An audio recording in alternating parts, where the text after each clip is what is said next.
A surveillance operator is monitoring security cameras around the street corners. She sees a couple kissing passionately and can't help but smile. However, the moment quickly turns violent. The man stops the woman from getting on the bus, and when she refuses to kiss him again, he beats her. He then drags her back to his car and drives away. 18 hours earlier, at the local prison, it's an important day for Shawn. He packs his things, getting ready to leave for his trial. He was a soldier who had served in Afghanistan. 6 months ago, he was. In the video, Shawn is heard shouting, "Get the F King back." But it happens after he has already shot the man, who is lying dead. The prosecutor argues that Shawn wasn't talking to the insurgent, but to one of his fellow soldiers. Shawn's defense team, Hannah and Charlie, calls a witness to the stand, a broadcasting engineer named Alex, who says the audio could be out of sync by up to 6 seconds. They play the footage again, this time with the audio properly adjusted. Hannah explains that Shawn actually gave the warning before he fired the shot. Shawn wins the case and is released. The first thing he does is visit his daughter at school, where he also sees his ex, Karen. Sadly, it seems no one is happy to see him. Afterward, he heads to a local pub to celebrate. Shawn thanks Hannah for her help. It seems there's something more than just a professional connection between them. Everything is going well until a man makes a joke about Shawn killing a Muslim. Shawn becomes angry and is about to attack the man, but his best friend, Matt, steps in and holds him back. Shawn and Matt later go into the bathroom, where Matt encourages Shawn to pursue Hannah. Matt offers Shawn some drugs, but Shawn declines. He goes back outside and finds that Hannah has already left. He gets in his car and drives around looking for her. Eventually, he sees her walking toward a bus stop. He pulls over and asks if she would represent him if he decides to sue the Ministry of Defense for falsely accusing him. He then compliments Hannah and confesses his feelings for her. They end up kissing, but then Hannah's bus arrives, and she has to leave. Shawn smiles as he watches her go, but for the CCTV operator, things look very different. She sees Shawn beating Hannah brutally and forcing her into his car. She immediately calls the police. Police officer Rachel, known for her high success rate in solving cases and recently transferred to the investigation team from counterterrorism unit, is assigned to the case. Rachel and her subordinate, Patrick, arrive at the scene, but there's no one around. It's late, and there are no witnesses. The only evidence is the surveillance footage. Rachel uses facial recognition software to identify Shawn from the video and track his location. Police raid his home while he's asleep. Shawn seems completely unaware of why he's in trouble again. Just hours after being released, they take him to check his car, but the trunk is empty. When Shawn realizes he's being arrested, he panics and tries to resist, but the officers quickly restrain him. At the police station, Rachel questions him about Hannah's whereabouts. Charlie arrives as Shawn's lawyer and advises him to remain silent, but Shawn insists he has nothing to hide. Rachel plays the video of Shawn and Hannah. Shawn confirms it's him and asks what's wrong with kissing someone in public. Then the footage continues, showing him attacking Hannah and dragging her away. Shawn is stunned. He firmly denies doing any of that, claiming he saw Hannah get on the bus. As the questioning continues, he becomes increasingly agitated and violent, eventually needing to be restrained. Watching Shawn repeat to himself that it's not real, Rachel begins to suspect he may be suffering from PTSD and might not be aware of how violent he can become. She sends Nadia, another subordinate, to the counterterrorism unit to access their advanced surveillance systems, hoping to trace Shawn's movements and locate Hannah. Later, Nadia reports that Shawn's car disappeared in a blind spot near the river. Fearing the worst, that Hannah might be dead, Rachel orders a diving team to search the area. Rachel gets bad news from her boss, Tom. The video showing Shawn attacking Hannah has been deleted by order of the Security Ministry for information security reasons.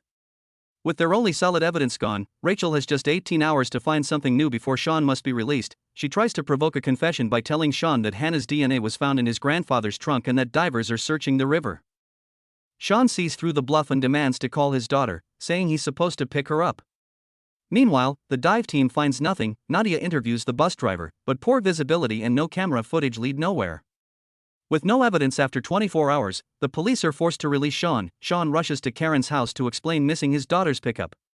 He lies, saying he was at the hospital with his grandfather, but Karen doesn't believe him and refuses to forgive him. Back home, Shawn tries to call Hannah repeatedly, but she doesn't answer. He turns to his lawyer, Charlie, for help, but Charlie, disturbed by the video, refuses to represent him anymore. Feeling trapped, Shawn confides in Matt, insisting he remembers Hannah getting on the bus. Matt suggests it could be PTSD, which upsets Shawn. Later, Matt reassures him that he believes him and wants to help. At the station, Rachel reviews CCTV footage again and spots a woman speaking with her boss, Tom. Something about it seems suspicious. She suspects the woman might be linked to the video deletion. Rachel meets her former boss and ex-lover, Danny, and asks for help identifying the woman. He agrees. Meanwhile, Rachel's team finds no DNA from Hannah in Shawn's car. Patrick and Nadia suggest placing Shawn under surveillance to find Hannah. Rachel refuses, explaining that watching a soldier without cause is illegal and could alert the Ministry of Defense. Rachel meets with Charlie again. He's angry Shawn was released despite the video, but Rachel doesn't mention it was deleted. Instead, she asks about Shawn's earlier case. Charlie brings up the audio-video sync issue again. With no new leads, Rachel instructs the team to keep investigating. Nadia interviews Karen, who says Shawn has never been violent toward her or their daughter. Patrick interviews the CCTV operator, who says Shawn's attack seems sudden and without warning, unlike most violent incidents. Danny later calls Rachel but hasn't found anything helpful.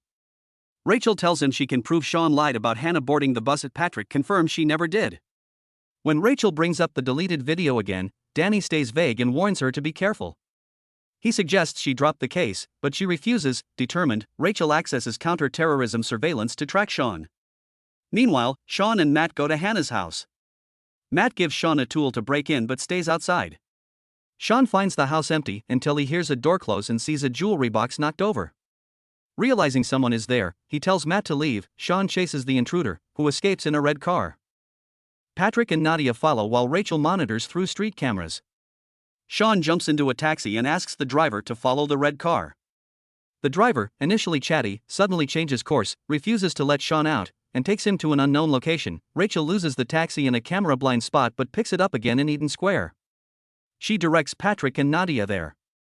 They reach number 48 but don't see Shawn enter, even though Rachel saw it on camera. In reality, two large men pull Shawn from the taxi and take him into the building. His phone and belongings are taken, and he's led to a basement interrogation room.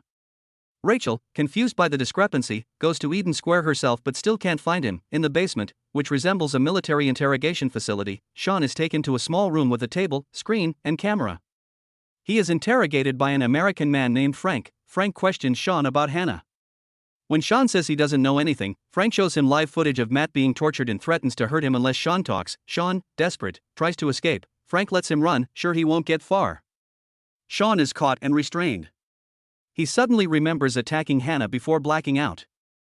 Meanwhile, Rachel investigates why the surveillance footage shows Shawn entering a building while others claim he didn't. She suspects Ministry of Defense interference. A tech colleague says time delays in live footage are possible due to network issues. Rachel decides to recheck the footage. Frustrated with the slow progress, Patrick and Nadia leak the fake video of Shawn attacking Hannah. It spreads quickly, forcing the ministry to act. They're told to find both Shawn and Hannah. Karen sees the video but doesn't believe Shawn could do it. At a police briefing, a senior officer condemns the leak but shifts focus to finding Hannah. Counter-terrorism is called in. Rachel recognizes Gemma, who was there when the original video was deleted. She shares Shawn's location at 48 Eden Square. At the scene, Rachel and Gemma split the team. Rachel and Patrick search the house. The butler denies seeing Shawn, but Rachel presents a warrant and enters. She finds a door to the basement, but it's empty. Rachel reviews all nearby camera feeds, confused about Shawn's disappearance. In reality, Shawn is being held somewhere else. He sees Rachel and the police on a screen and tries to call for help, but Frank says it's pointless. Shawn is stuffed into a car trunk to be moved. He manages to escape while the car is moving. Frank doesn't stop him. He's sure Shawn won't get far. Back at the station, Rachel is told the video of Shawn entering Eden Square is missing. She tells Gemma she thinks the footage was altered and someone is setting Shawn up. Gemma suggests seeing the entry video might help her understand. Shawn, on the run, finds Alex at a nightclub and asks for help, no longer trusting the police. Meanwhile, Alex explains that while deepfake technology exists, live footage cannot be altered in real time. Later, however, he meets with Rachel and suggests that the footage of Shawn and Hannah might have been slightly delayed and edited, using a passing bus to mask the transition.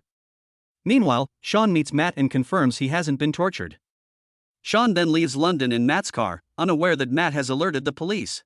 While Gemma directs the CCTV team to follow him, Rachel heads back to the office. She reviews the Eden Square footage and realizes it uses the same trick. A lorry passes the camera just as the scene changes and becomes more dramatic. Meanwhile, Matt texts Shawn saying he's sorry. Shawn begins to realize he's being followed by the police and pulls over. He checks the trunk and finds Hannah's body.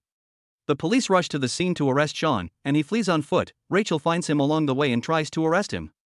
But he pins her down and begs her to believe him. He then reveals that the actual place he was taken to was Gaster Square. Before driving off in her car, he drives for a while, then abandons the vehicle and continues to run. While crossing a street, he is hit by a van and knocked unconscious. Later, Rachel arrives at the scene where Hannah's body was found. The condition of the body shows she died only hours earlier, indicating she had been held captive. Rachel wants to examine the body, but another coroner's office takes over the case. She instructs Nadia to obtain the autopsy report within 24 hours. Rachel asks Patrick to investigate a house near Gaster Square where Shawn said he was held. Shawn wakes up in a car with two people, Kenny and Alma, who claim they rescued him. They check his shoes and find a tracking device, proving he's being followed. Meanwhile, Rachel realizes the CCTV system was tampered with and suspects the higher-ups know. She tries to call Alex, but he's been attacked and is unconscious in his apartment. Rachel investigates further and learns footage from two streets was swapped. She finds the real house where Shawn was held and meets Frank, who admits they're running a secret operation to gather intelligence. Shawn calls Karen, saying he's innocent. The couple tells him about a government tactic called correction, where facts are changed to control the narrative. Rachel talks to Becky, the operator, who says Shawn's behavior changed right after a bus passed in the footage. Rachel tries calling Alex again, but a detective answers, confirming he's in a coma. Rachel is suspended after confronting Gemma, who accuses her of interfering. Nadia apologizes for failing to move Hannah's body. Patrick has a revelation and rushes to investigate at the bus company. Patrick reviews the CCTV footage and confirms Shawn's story. Hannah got on an earlier bus. The attack video was faked. He calls Rachel to inform her. Meanwhile, Rachel, suspended from the case, goes to find Danny, who is at a restaurant with his wife and friends. Alma brings Shawn to a hidden club, where he spots the man from Hannah's flat and chases him. Inside, he finds a group celebrating the Pilgrim of Justice. Charlie appears and asks if he's ready to hear the truth. Charlie shows Shawn the real video from that night. Hannah gets on the bus, and Shawn walks away. It proves he's not crazy. Shawn wants to share it, but Charlie stops him, saying it's not that simple. Charlie explains that he, Hannah, and others who were wrongly jailed due to fake videos formed a group to expose correction, a secret government program that edits video evidence to frame suspects, like Alma's brother Faisal, falsely accused of being a terrorist. Flashbacks reveal the fake assault video. A lookalike acted as Shawn, and Hannah's kiss was staged to fix his collar to match the fake footage. Their plan was to fake Shawn kidnapping Hannah, trigger public outrage, and force an investigation. Then they'd release the real video to expose the Ministry of Defense. They picked Shawn because of it would make headline. Charlie insists they never meant to hurt him, just to hold him briefly until Hannah revealed the truth. But Rachel's involvement disrupted everything. As she kept digging, she discovered the Ministry of Defense had faked CCTV footage. The counter-terrorism team, Danny, Gemma, and Frank, quickly realized the video might be a trap set by a human rights group. Danny ordered it deleted. They also suspected someone inside was helping the group. That insider turned out to be Flint, one of Frank's men, who had been secretly giving information to Hannah and Charlie. After Shawn's release, Hannah and a member of the organization staged fake evidence at her house, like planting jewelry, to keep the police interested in the case. Once Frank found out about Shawn's presence and Flint's betrayal, he ordered Shawn captured. As tensions grew, Frank decided to make the lie real. He had Hannah killed to keep their false story intact and make Shawn look guilty. Danny and Gemma were against it, but Frank believed protecting the organization was more important. Flint, tortured by Frank, gave up Hannah's location. Frank's men found her. Hannah refused to back down. She spoke out for justice, even for people wrongly labeled as terrorists. Frank called them monsters and said she was helping the enemy. Then he killed her. Danny later tells Rachel the truth. She is outraged by Hannah's murder and calls out the ministry for pretending to protect people while committing crimes. He blamed Hannah for her own death but said Frank would be punished. Soon after, Rachel got an anonymous tip that Shawn was at a nightclub. She and Patrick rushes to help. Inside, Charlie's group tells Shawn to go quietly with the police. But Shawn, furious about everything, attacks the man who pretended to be him in the fake video.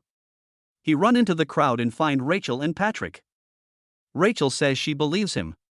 After a moment's hesitation, he chooses to trust her. Rachel hides Shawn at her stepmother's house and plans to use the real video of Hannah boarding the bus to clear his name.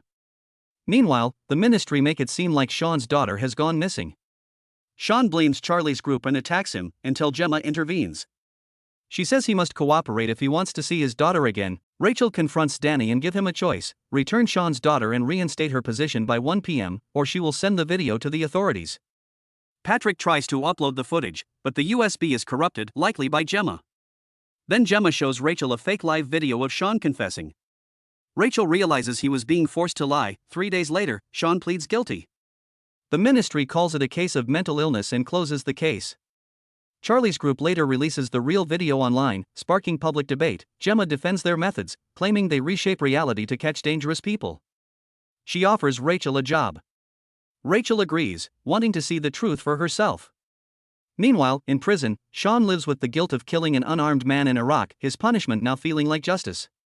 He finally finds peace when Karen forgives him. Thank you for watching. Subscribe and like for more videos like this.